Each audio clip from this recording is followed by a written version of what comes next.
Hi, I'm here with FiiO X7 Mark II. Now this is one has just arrived and it actually is on part of the world tour, so it's already been unboxed. And it just came from Chris, who is otherwise known as Hawaii Bad Boy on Head5 forums. And he sent it along to me a bit later than we planned, but oh well, better late than never. So, I'm not sure quite what's in the box, but actually I was pretty happy about the original X7, and now of course you can get it much cheaper than it was originally.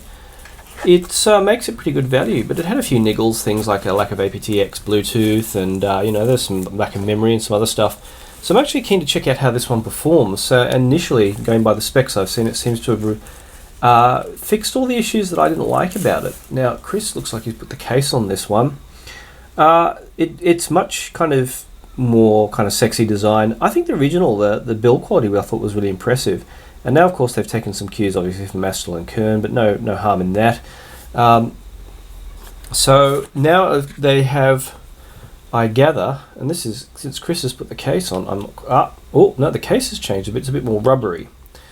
I was expecting plastic, and I thought I was going to be here half an hour trying to pull the case off, but alas, no.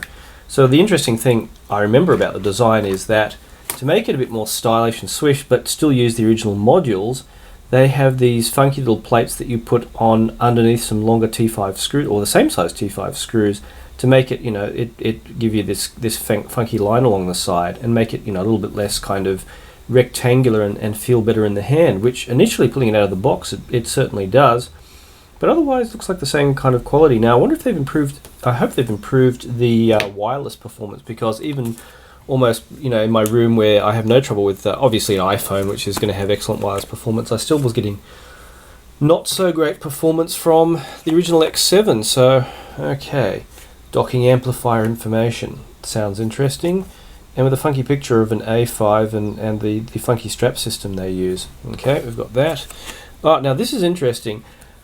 Does this look familiar at all? We have a little thing for opening up the slots. Now the new one apparently has Apple style trays for the microSD card. So what you do is you get your funky little key like you get with an iPhone or whatever, and you like your good old SIM tray style.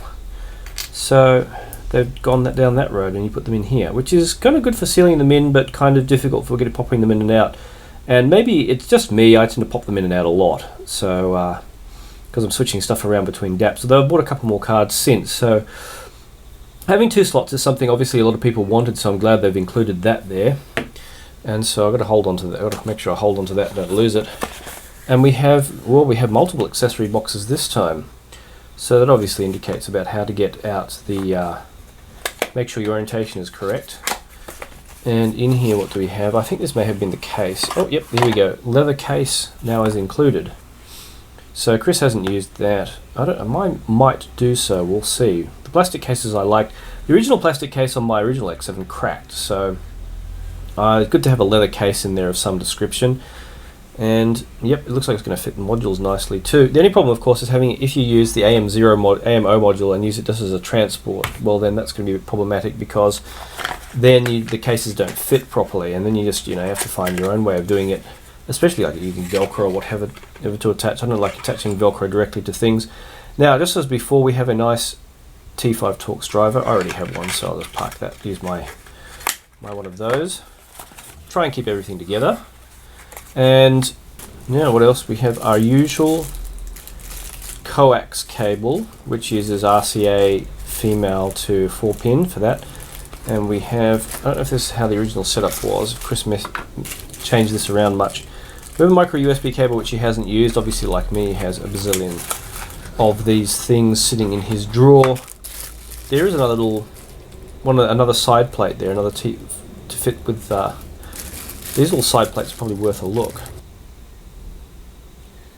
Okay, well they have a couple of little notches on there, obviously to help slide it onto the case, attach it to when it clicks into the main body.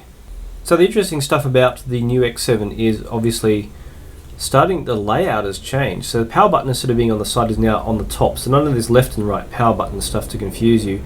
The line, coax, optical out. Now there's added optical to the output, which is fantastic, because a lot of people have these little funky optical cables from companies like Sys Concepts and Moon Audio, and they would you know, they're very popular for attaching devices. Now, China, apparently, the Chinese market seems to prefer coax, whereas the Western market and Koreans seem to prefer optical.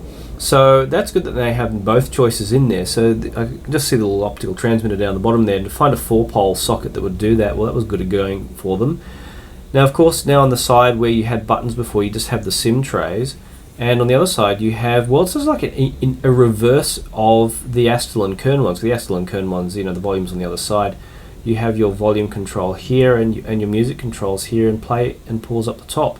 So that makes more sense rather than having this left-right thing which confused people before. And on the bottom, of course, you have the same thing because it's the same modules that attach, just with this side plate. So that's good that they've improved that, and the request was sent, one with an AM3A. The AM3A module is supposed to be quite powerful, but uses less battery than the previous AM3 module. So I should be testing that. I hope to test that more thoroughly and see how many hours I can play music. And yeah, and we'll see how this goes for review. So do subscribe if you haven't already, if you want to check out my review once I get it out. And again, I should be faster than this than last time. So yeah, this will be an interesting one.